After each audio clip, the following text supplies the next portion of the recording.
Hello students, स्वागत है आपका CS पे रिजवान यूट्यूब चैनल पर।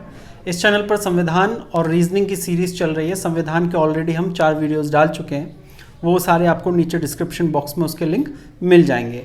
आज 5वें वीडियो की शुरुआत करते हैं और आज हम बात कर रहे हैं संविधान के भाग 1 की। जैसा कि आपको पहले बताया जा चुका है, संविधान में 25 भाग हैं। आज हम पहले भाग की बात कर रहे हैं। इससे पहले हम संविधान सभा, कैबिनेट मिशन और प्रस्तावना की बात कर चुके हैं। तो आज बात करते हैं भाग 1 की। संविधान के भाग 1 में अनुच्छेद 1 से लेकर 4 तक आता है। आर्टिकल 1 to 4 भाग 1 के अंतर्गत आता है। भाग 1 में कहा क्या गया है? भाग 1 में राज्य और संघ मतलब भारत की बात की गई है। भारत का नाम क्या होगा? तो भारत का ऑफिशियल नाम होगा भारत या इंडिया, दोनों नाम लिए गए हैं। जब संविधान बन रहा था उस समय डिबेट ये हुई कि भारत का आधिकारिक नाम क्या होगा, तो उसके लिए 2 नाम सुझाए गए, भारत और इंडिया। तो दोनों को स्वीकार कर लिया गया भारतीय संविधान में। हालांकि अगर ऑफिशियल नेम की बात की जाए तो भारत का ऑफिशियल नेम भारत गणराज्य है, रिपब्लिक ऑफ इंडिया है। भारत राज्यों का एक संघ होगा। भारत जो होगा राज्यों का एक संघ होगा। मतलब इसका क्या हुआ? अतः भारत ने राज्यों का निर्माण किया है। राज्यों का निर्माण भारत ने किया है। अब इसको समझिएगा, अमेरिका में राज्यों ने मिलकर अमेरिका को बनाया है, इसलिए उसका नाम पड़ा यूनाइटेड स्टेट। यूएई में 7 अमीरात्स ने मिलकर यूएई को बनाया, इसलिए उसका नाम पड़ा यूनाइटेड अरब एमिरेट्स। तो इसलिए जब राज्य मिलकर कोई चीज बनाते, कोई देश बनाते हैं, तो होता है यूएस या यूनाइटेड अरब। लेकिन भारत पहले एक पूरी एक बॉडी थी भारत, और भारत ने अलग अलग टुकड़े करके राज्यों को बनाया। तो भारत राज्यों का एक संघ है। भारत राज्यों का एक संघ है, ना कि राज्यों के द्वारा भारत को बनाया गया। इसको समझिएगा, भारत राज्यों का एक संघ है। भारत स्वाधीनता अधिनियम 1947 ये ब्रिटिश पार्लियामेंट द्वारा पास किया गया था। उसके तहत राजा, महाराजा, नवाब, निज़ाम 600 के आसपास इनकी संख्या थी। भारत में बड़े क्षेत्रफल पर ये फैले हुए थे। कहीं जूनागढ़ था, कहीं बाड़मेर, जैसलमेर, त्रावणकोर, जोधपुर, ऐसी रियासतें थी, 600 के आसपास थी। तो उनको 3 विकल्प दिए गए भारत स्वाधीनता अधिनियम 1947 के द्वारा। पहला विकल्प ये था कि वह स्वतंत्र रह सकते हैं, दूसरा विकल्प यह था भारत के साथ रह सकते हैं, और तीसरा विकल्प यह था कि वह पाकिस्तान के साथ रह सकते हैं। तो 3 विकल्प दिए गए थे, और जो ज़्यादातर भारत के साथ राजा, महाराजा, नवाब, निज़ाम, रजवाड़े जुड़े थे, वो वीपी मेनन साहब की मेहनत। वीपी मेनन साहब ने बहुत मेहनत की। उस समय वो सेक्रेटरी थे सरदार वल्लभ भाई पटेल के। तो उन्होंने बहुत मेहनत की हर राज्य में घूम घूम के, और इनका नाम कई बार प्रतियोगी परीक्षाओं में पूछा जाता है, तो आप भी याद रखें। वीके मेनन साहब ने सभी राज्यों को जो भारत में आते थे, भारत की सीमा के भीतर कितने रजवाड़े आ रहे थे? 552 रजवाड़े भारत की सीमा के भीतर आ रहे थे। इसके अलावा बाकी पाकिस्तान और पूर्वी पाकिस्तान में जा रहे थे, जिसे आज आप बांग्लादेश कहते हैं। पूर्वी पाकिस्तान को वर्तमान में हम बांग्लादेश कहते हैं। तो वीपी मेनन साहब ने लगभग सभी राजा महाराजाओं को भारत में जुड़ने के लिए मना लिया। लेकिन 3 राज्य ऐसे थे, हैदराबाद, कश्मीर और जूनागढ़, जो भारत के साथ मिलने के लिए तैयार नहीं थे, और ये तीसरे विकल्प पर विचार कर रहे थे, जिसमें कहा गया था कि वह राज्य स्वतंत्र भी रह सकते हैं। ज़्यादातर राज्य तो भारत के साथ मिल गए थे, क्योंकि 3 विकल्प थे, भारत के साथ रहना, पाकिस्तान के साथ रहना या स्वतंत्र रहना। तो ये 3 राज्य स्वतंत्र रहने पर विचार कर रहे थे। तो एक एक करके इन तीनों राज्यों की बात करते हैं जो स्वतंत्र रहने पर विचार करते रहे थे। सबसे पहले हैदराबाद। यहाँ के जो निज़ाम थे उनका नाम था उस्मान अली। हैदराबाद एक बड़ी रियासत थी, और यहाँ तक कि ये यूनाइटेड किंगडम से भी, जो इंग्लैंड था उससे भी बड़ी रियासत थी। बहुत अमीर रियासत थी, कॉटन या कपास से समृद्ध थी। हालांकि इसके पास कोई पोर्ट नहीं था, बंदरगाह नहीं था, लेकिन फिर भी ये भारत की उस समय की, विश्व की उस समय की सबसे बड़े अमीर रियासतों में से एक थी, और वहाँ के नवाब या निज़ाम उस्मान अली खान बहादुर थे। हैदराबाद रियासत ने, क्योंकि भारत की बीचों बीच पड़ती थी, तो हैदराबाद रियासत ने कह दिया कि हम भारत के साथ नहीं मिलेंगे, और हम अलग रहना पसंद करेंगे। अलग एक हैदराबाद खुद में एक स्टेट रहेगा। नवाब की जो सेना थी, नवाब की सेना को कहा जाता था रजाकार। तो नवाब ने अपनी सेना तैयार कर ली कि अगर भारत हमला करता भी है तो हम अपनी सेना के साथ तैयार हैं। वो बड़ा अमीर स्टेट था। आपको याद होगा कि 1965 में जब युद्ध हुआ था पाकिस्तान के साथ, जब आज़ादी मिल गई, ये सारा डिस्प्यूट खत्म हो गया। 1965 में पाकिस्तान के साथ जब युद्ध हुआ था तो नवाब ने कई टन सोना भारत की सेना को युद्ध लड़ने के लिए दिया था, इतने अमीर थे। ये 1965 की बात है।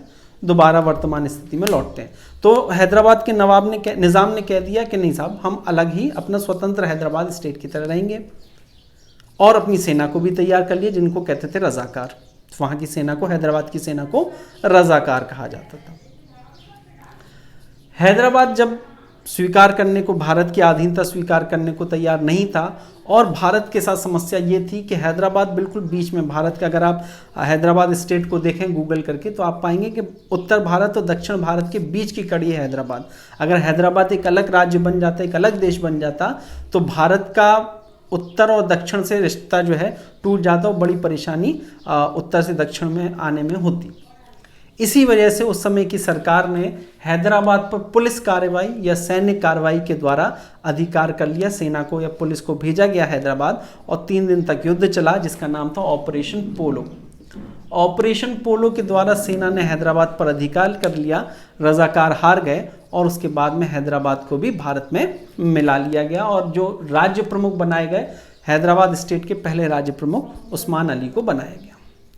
इसके बाद बारी आती है कश्मीर की। कश्मीर जम्मू कश्मीर और लद्दाख को मिलकर बनता है। वहाँ के राजा थे महाराज हरि सिंह, डोगरा राजवंश था, वहाँ के राजा थे महाराज हरि सिंह। राजधानी श्रीनगर थी।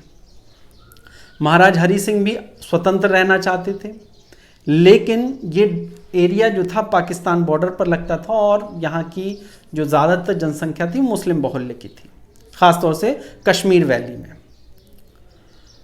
तो पाकिस्तान ने अपने सैनिकों को बारामूला की तरफ से श्रीनगर की तरफ भेजा, और कोशिश ये की कि कबायलियों के भेष में सेना को भेजकर श्रीनगर को पकड़ लिया जाए, श्रीनगर पर अधिकार कर लिया जाए, ताकि पूरा का पूरा कश्मीर जो है पाकिस्तान के साथ विलय हो जाए। इस दौरान मेनन साहब ने बहुत मेहनत की, और मेनन साहब ने सीधे श्रीनगर जाकर महाराज हरि सिंह से बात की और कहा कि आप भारत के साथ मिल जाएं, तभी हम आपको सैनिक सहायता दे पाएंगे।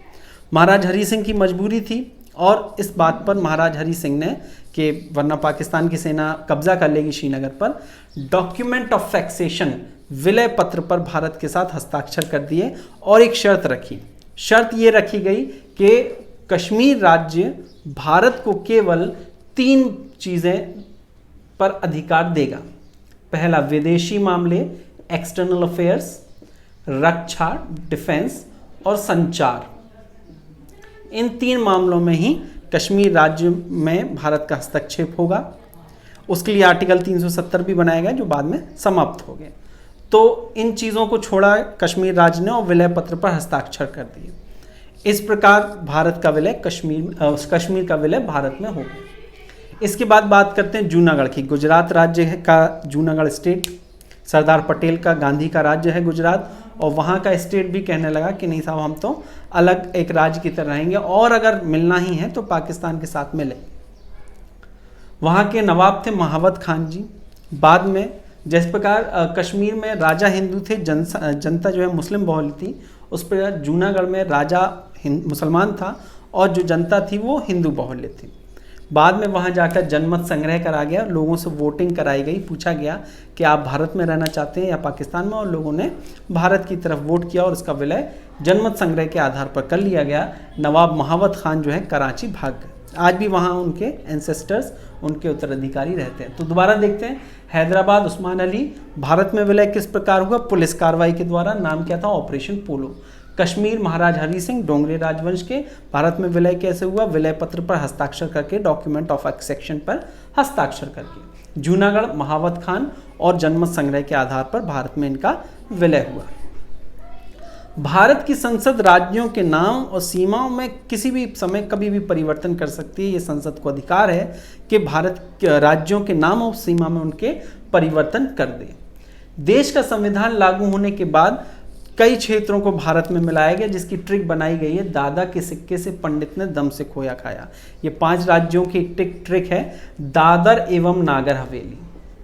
दादा के सिक्के से सिक्किम, दादा के सिक्के से पंडित पुडुचेरी,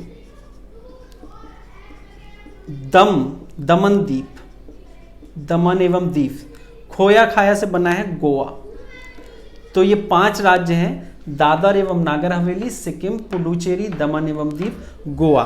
दादा के सिक्के से पंडित ने दम से खोया खाया, ये एक ट्रिक है, हमारे द्वारा ही बनाई गई है। इसको आप याद रखिएगा। भारतीय संविधान के लागू होने के बाद इन 5 राज्यों को विदेशी राज्यों को भारत में मिलाया गया।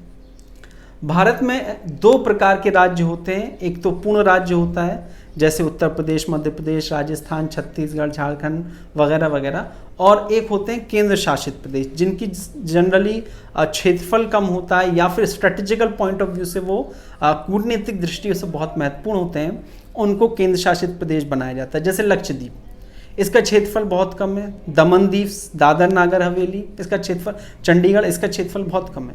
लेकिन दिल्ली, जम्मू एंड कश्मीर, लद्दाख, ये स्ट्रेटेजिकल पॉइंट ऑफ व्यू से बहुत महत्वपूर्ण है, इसलिए इनको केंद्र शासित प्रदेश बनाया गया है। तो भारत में 2 प्रकार के राज्य होते हैं, एक पूर्ण राज्य होते हैं और एक केंद्र शासित प्रदेश होते हैं। भारत स्वतंत्र हो गया, भारत का संविधान बनकर तैयार हो गया, उसके बाद जितने राजा महाराजाओं के राज्य थे उनका भी विलय भारत में हो गया। अब सरकार के सामने बड़ी समस्या ये थी कि राज्यों का पुनर्गठन, रिफॉर्मेशन कैसे किया जाए। भाई देश में एक ही देश तो रहेगा नहीं, उसमें राज्यों की व्यवस्था भी की जानी थी। आप याद रखिएगा कि सबसे पहले राज्यों की व्यवस्था जो है 1919 के एक्ट के तहत की गई थी। ये पॉइंट छोटा सा है कि याद रखिएगा। अब जब राज्य बनाने की नौबत आई तो बात ये हुई कि राज्यों का रिफॉर्मेशन किस आधार पर राज्यों को बनाया जाए। तो सभी राज्य समान होते हैं वर्तमान में, लेकिन अनुच्छेद 371 के तहत गुजरात, महाराष्ट्र, नागालैंड, असम, मणिपुर आदि राज्यों को विशेष राज्य का दर्जा दिया गया है।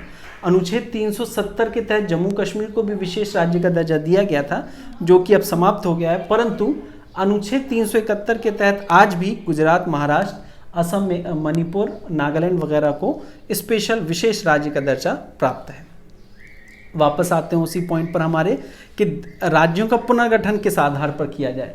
तो इसके लिए 3 समितियां बनाई गई। धर कमेटी 1948, जेवीपी कमेटी 1948। धर कमेटी ने बनाया गया और उससे कहा गया कि आप ये सलाह दें, रिकमेंडेशन दें कि राज्यों का पुनर्गठन भारत में किस आधार पर होना चाहिए। धर समिति ने, याद रखिएगा इंपॉर्टेंट, प्रशासन के आधार पर, on the ground of administration, प्रशासन के आधार पर राज्यों के पुनर्गठन की सिफारिश की, जो कि जनता ने अस्वीकृत कर दी। उसके बाद उसी साल 1948 में जेवीपी कमेटी बनाई गई, जो कि एक हाई लेवल कमेटी थी, क्योंकि उस समय के भारत का प्रधानमंत्री और गृह मंत्री दोनों इसमें शामिल थे। जवाहरलाल नेहरू, वल्लभ भाई पटेल और पट्टाभी सीतारामैया। ये फुल फॉर्म भी आप याद रखिएगा। जेवीपी कमेटी का फुल फॉर्म है जवाहरलाल नेहरू, वल्लभ भाई पटेल और पट्टाभी सीतारामैया। 1948 में ये समिति बनी और इस समिति ने भी सिफारिश की कि राज्यों का पुनर्गठन, रिफॉर्मेशन ऑफ द स्टेट, प्रशासन के आधार पर होना चाहिए, जबकि जनता लगातार मांग कर रही थी कि राज्यों का पुनर्गठन भाषा के आधार पर होना चाहिए। मद्रास राज्य में आंदोलन चल रहा था और मद्रास राज्य के लोग अलग राज्य की मांग कर रहे थे। जो तेलुगु भाषी लोग थे वो कह रहे थे हमें मद्रास से अलग राज्य चाहिए, जिसको वो आंध्र प्रदेश कहते थे, जो तेलुगु बोलते थे। तो भाषा के आधार पर ये राज्य अपना अलग चाह रहे थे। इसी दौरान जब ये आंदोलन चल रहा था, भूख हड़ताल पर बैठे थे श्री राम उल्लू, कांग्रेस के कार्यकर्ता थे, और इनकी मृत्यु हो गई भूख हड़ताल के दौरान। इन मृत्यु के बाद फिर एक समिति बना। उसी समय जब बवाल हो गया, बहुत आगजनी वगैरह, बहुत दंगा हुआ, तो फजल अली समिति बनाई गई 1953 में। फजल अली समिति ने सिफारिश की कि राज्यों का पुनर्गठन भाषा के आधार पर होना चाहिए। अर्थात 2 समितियों ने सिफारिश की प्रशासन के आधार पर, जबकि फजल अली समिति ने सिफारिश की भाषा के आधार पर। अर्थात पहला राज्य जो भाषा के आधार पर बना वो आंध्र प्रदेश था। 1953 में यह भाषा के आधार पर पहला राज्य बना था। फजल अली समिति ने 14 राज्य शासित प्रदेशों की सिफारिश की थी 1956 में, जबकि वर्तमान में कश्मीर के बाद 28 राज्य और 8 केंद्र शासित प्रदेश हैं। 28 राज्य और 8 केंद्र शासित प्रदेश हैं। कई केंद्र शासित प्रदेशों को पूर्ण राज्य का दर्जा भी दिया गया है। जैसे आपका गोवा हुआ, गोवा को 87 में पूर्ण राज्य का दर्जा दिया गया, पहले यूटी था। जैसे आपका हिमाचल प्रदेश हुआ, इसे भी पूर्ण राज्य का दर्जा दिया गया, पहले ये यूटी था, यूनियन टेरिटरी, केंद्र शासित प्रदेश था। फजल अली समिति के बाद 1956 में गुजरात राज्य को अलग राज्य बना। महाराष्ट्र में था गुजरात पहले, फिर बाद में गुजरात को अलग राज्य का दर्जा दिया गया था। तो उम्मीद करते हैं आपको पूरा वीडियो समझ में आया होगा। अगर आपको कोई भी कन्फ्यूजन है तो आप कमेंट बॉक्स में नीचे पूछ सकते हैं। इस चैनल पर जो एक सीरीज़ चल रही है रीजनिंग की, उसमें भी आप पार्टिसिपेट ज़रूर करें। एक क्विक रिवीजन करते हैं। भारत आज़ाद हो गया, गणतंत्र हो गया, और गणतंत्र के दौरान ही राज्यों के पुनर्गठन की मांग हुई, राज्यों के पुनर्गठन की आवश्यकता महसूस हुई। उसको देखते हुए वल्लभ भाई पटेल ने सभी राजाओं नवाबों को जोड़ने की कोशिश की, और उस क्रम में सभी लोग जुड़ गए, बस 3 लोग नहीं जुड़े, हैदराबाद, जूनागढ़ और कश्मीर। हैदराबाद को पुलिस कार्रवाई के द्वारा, कश्मीर को विलय पत्र पर हस्ताक्षर के द्वारा, और जूनागढ़ को जनमत संग्रह के आधार पर मिलाया गया। अब इस संयुक्त भारत को राज्यों के रूप में तोड़ने की जरूरत, राज्यों के रूप में बांटने की जरूरत हुई, तो उसके लिए 3 समिति बनाई गई। धर समिति 1948, जेवीपी समिति 1948 और फजल अली समिति 1956। हालांकि फजल अली समिति की स्थापना 1953 में हुई थी, लेकिन अगर आपसे क्वेश्चन पूछे तो आप 1956 ही लगाएंगे। धर समिति ने भाषा के आधार पर, धर समिति ने प्रशासन के आधार पर, जेवीपी समिति ने प्रशासन के आधार पर, जबकि फजल अली समिति ने भाषा के आधार पर राज्यों के पुनर्गठन की सिफारिश की,